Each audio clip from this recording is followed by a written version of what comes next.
ओम शिवोहम शिवोहम शिवोहम। ओम सच्चिदानंद रूपाय विश्वोत्पत्त्यादिहेतवे तापत्रय विनाशाय श्रीकृष्णाय वयं नमः। श्रीकृष्णाय वयं नमः। ओम पूर्णमदः पूर्णमिदं पूर्णात् पूर्णमुदच्यते पूर्णस्य पूर्णमादाय पूर्णमेवावशिष्यते। ओम शांति शांति शांति। ओम। पूर्व प्रसंग में आप श्रवण कर रहे थे, व्यास भगवान ने चारों वेदों की हिंदी टीका की, 18 पुराण लिखे,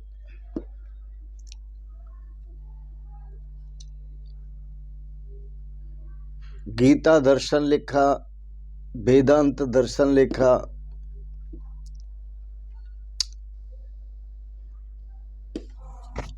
और इसके साथ साथ एक समाज का सुंदर ग्रंथ महाभारत लिखा।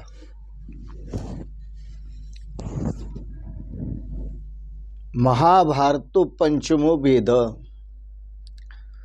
महाभारत को पांचवा वेद कहा जाता है।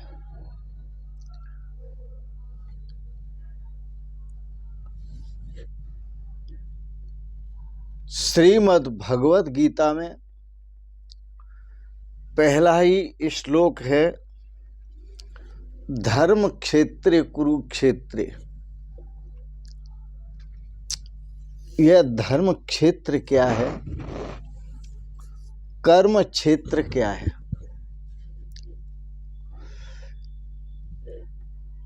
क्षेत्रे क्षेत्रे धर्मम कुरु। जितने भी क्षेत्र हैं उन सभी क्षेत्रों में धर्माचरण करो। तो धर्म क्षेत्रे कुरुक्षेत्र। पहले तो हम ये समझें कि क्षेत्र क्या है। यह जो आपको मानव शरीर मिला है, यही क्षेत्र है। और इस क्षेत्र में धर्म और अधर्म का युद्ध हो रहा है। यही कुरुक्षेत्र है जो कहा धर्म क्षेत्रे कुरुक्षेत्रे।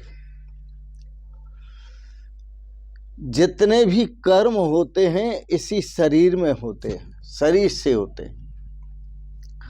जितना भी धर्म आचरण होता है इस शरीर से होता है।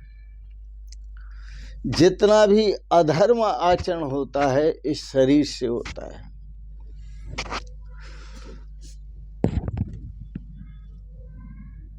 तो धर्म क्षेत्रे कुरुक्षेत्रे, यहाँ धर्म और अधर्म का युद्ध है, पाप और पुण्य का युद्ध है, सत्य और असत्य का युद्ध है, सद विचारों का और दुर्विचारों का युद्ध है, सद भावनाओं का, पवित्र भावनाओं का और अपवित्र भावनाओं का युद्ध है। तो इसमें युद्ध हो रहा है। तो धर्म का स्वरूप महाराजा युधिष्ठिर हैं। सद वृत्तियों का और असद वृत्तियों का युद्ध है। धर्म का स्वरूप महाराजा युधिष्ठिर हैं, धर्मराज युधिष्ठिर हैं, और अधर्म का स्वरूप दुर्योधन है। इनका आपस में युद्ध हो रहा है।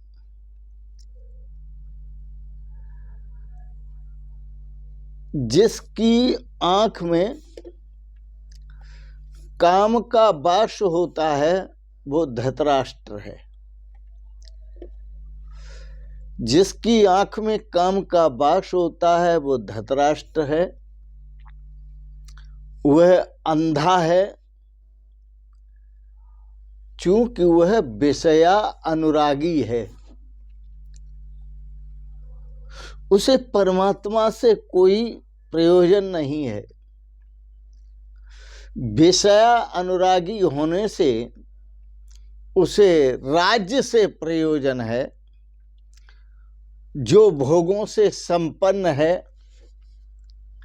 भगवान क्या कहते हैं वो उसकी समझ में नहीं आता, क्योंकि वह अंधा है, और जो अंधा होता है वो विषया अनुरागी होता है, विषयों के पीछे चलता है। तो दुख का स्वरूप कौरव हैं और सुख का स्वरूप पांडव हैं।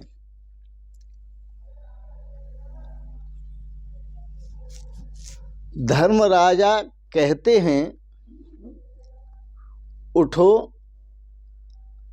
धर्म रूपी, राजा कहते हैं उठो सत्कर्म करो। प्रातः काल जब आप सोते हैं तो धर्मराजा आपको जगाते हैं, उठो सत्कर्म करो, फ्रेश हो, स्नान आदि करो, पवित्रीकरण शरीर का। उसके बाद बैठ कर के भजन करो, प्रभु का चिंतन करो, मनन करो, स्वाध्याय करो। तो ये कौन कहते हैं? धर्मराजा। धर्मराजा आपको जगाते हैं, प्रातः काल ब्रह्म मुहूर्त में उठाते हैं। धर्मराजा आपको प्रेरित करते हैं भजन के लिए, भक्ति के लिए, सत्कर्म के लिए। उठो सत्कर्म करो। परंतु जो अधर्म है दुर्योधन, जो अधर्म है दुर्योधन, वो दुशासन को कहता है बैठो दुष्कर्म करो। ब्रह्म मुहूर्त में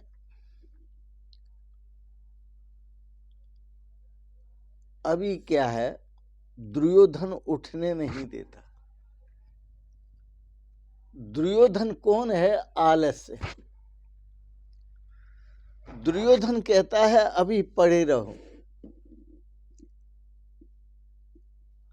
दुर्योधन कौन है? प्रमाद। वो कहता है अभी पड़े रहो, जल्दी क्या, उठ जाएंगे। धर्म रूपी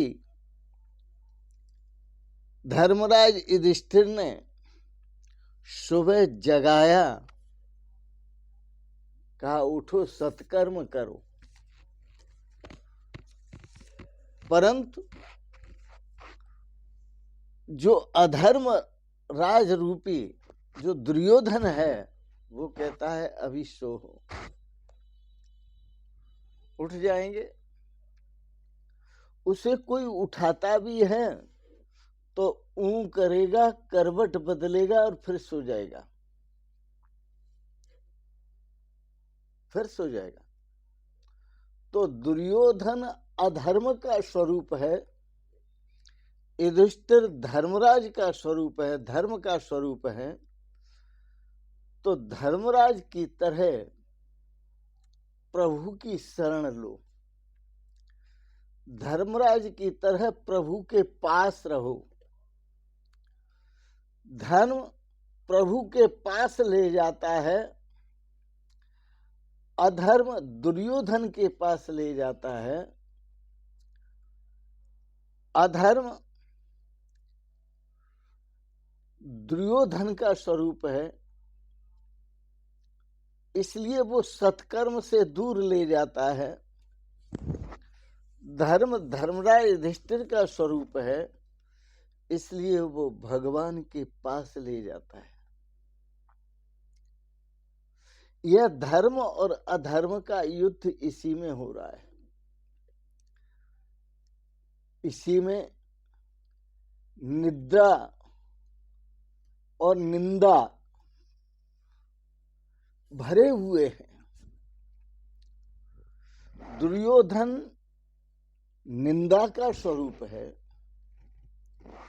निद्रा का स्वरूप है, प्रमाद का स्वरूप है, आलस्य का स्वरूप है, काम का स्वरूप है, वासना का स्वरूप है, दुर्विचारों का स्वरूप है।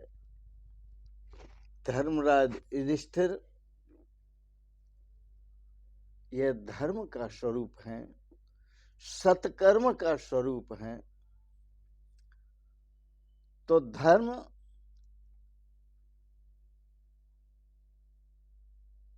प्रभु की शरण में ले जाता है, अधर्म आलस्य में,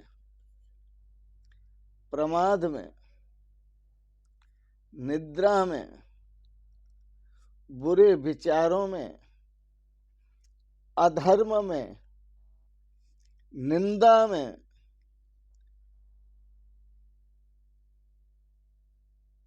ये इस प्रकार से अधर्म की गति होती है।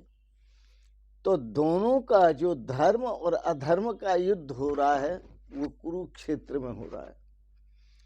कुरुक्षेत्र क्या है? यह शरीर, मानव शरीर जो आपको मिला है यही कुरुक्षेत्र है, और यह मानव शरीर ही जो मिला है आपको यही धर्म क्षेत्र है। इसी से धर्म आचरण होता है और इसी से अधर्म आचरण होता है।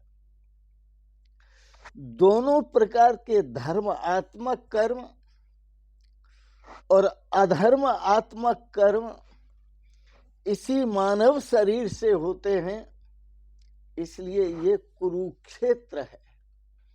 कुरुक्षेत्र का मतलब कर्म का क्षेत्र। इसी से सत्कर्म होते हैं, इसी से असत कर्म होते हैं, इसी से अच्छे कर्म होते हैं, इसी से बुरे कर्म होते हैं। इसी से जो भी होता है ये कुरुक्षेत्र है। जितने प्रकार के भी कर्म हैं इसी कुरुक्षेत्र में होते हैं, पर आश्रय जो हमने लेना है वो धर्म का लेना है। क्योंकि कुरुक्षेत्र में कर्म करके दो गति होती हैं, एक सद्मार्ग और दूसरा बुरा मार्ग।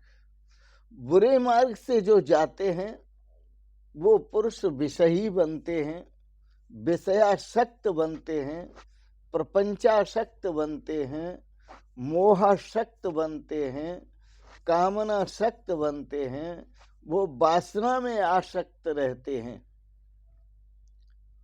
और जो सतमार्ग से जाते हैं, जो सत्कर्म करते हैं, वह सत्कर्म उनका परमात्मा से मिलाता है, सद्धर्म उनका परमात्मा से मिलाता है। तो आओ इस कुरुक्षेत्र में धर्म आचरण करें। महर्षि व्यास भगवान ने चारों वेदों का भाष्य किया, 18 पुराण लिखे, समाज शास्त्र सुंदर ग्रंथ जिसमें समाज को सत असत की शिक्षा, धर्म अधर्म की शिक्षा, भले बुरे की शिक्षा, सतमार्ग और बुरे मार्ग की शिक्षा मिलती है, अंतर पता चलता है। शिक्षा मिलती है, वो समाजशास्त्र महाभारत है। तो इतना सब लिखने के बाद मैं फिर याद दिलाऊं, चारों वेदों का भाष्य किया, 18 पुराण लिखे, और यूं कहना चाहिए कि 17 पुराण लिखे। वेदांत दर्शन लिखा, गीता दर्शन लिखा, बहुत सारे ग्रंथ लिखे। लेकिन फिर भी व्यास भगवान को असंतोष रहा। क्यों असंतोष रहा? क्योंकि अच्छे ढंग से, बढ़िया ढंग से, पूर्ण प्रेम से, जो प्रेम से ओतप्रोत हो, जो भक्ति से ओतप्रोत हो, जो ज्ञान से ओतप्रोत हो, और जिसमें चर्चाएं केवल भक्तों की हों, सत्कर्म की हों, ऐसा पावन ग्रंथ नहीं लिखा। इसलिए उनके अंदर असंतोष था। इतने ग्रंथों की रचना कर लेने के बाद भी व्यास भगवान के अंदर असंतोष, शांति नहीं मिली। ज्ञानी पुरुष अपनी अशांति का कारण अपने आप में ढूंढते हैं। ज्ञानी पुरुष अशांति का कारण अपने आप में ढूंढते हैं, अपने आप में खोजते हैं, और खोज करके वो अपने मन की अशांति का साधन ढूंढ लेते हैं और शांति को उपलब्ध होते हैं। तो व्यास भगवान को शांति का कारण ढूंढने दो, अपने आप में खोजने दो। वस्तुतः मनुष्य शांति को बाहर ढूंढता है, अशांति के कारण। लेकिन याद रखो, इस जीवन में अशांति जो आती है वो अपने ही भीतर से आती है, शांति जो आती है अपने ही भीतर से आती है। तो आप अपने आप में शांति और अशांति की खोज करें, और जब आप इसमें सफल होंगे तभी आपको जीवन में श्रेय की प्राप्ति होगी, तभी सौभाग्य की प्राप्ति होगी, तभी कल्याण की प्राप्ति होगी। और आप अपने जीवन में जब इसे रहस्य को खोज लेंगे तभी शाश्वत शांति का अनुभव करेंगे, शाश्वत सुख का अनुभव करेंगे और शाश्वत आनंद का अनुभव करेंगे। इन शब्दों के साथ ही वाणी को विराम देते हुए ओम शिवोहम शिवोहम शिवोहम। और आप सबके लिए अंत में बहुत बहुत शुभकामनाएं करते हुए, बहुत बहुत शुभकामनाएं, बहुत बहुत आशीर्वाद, बहुत बहुत प्रणाम। शिवोहम शिवोहम शिवोहम।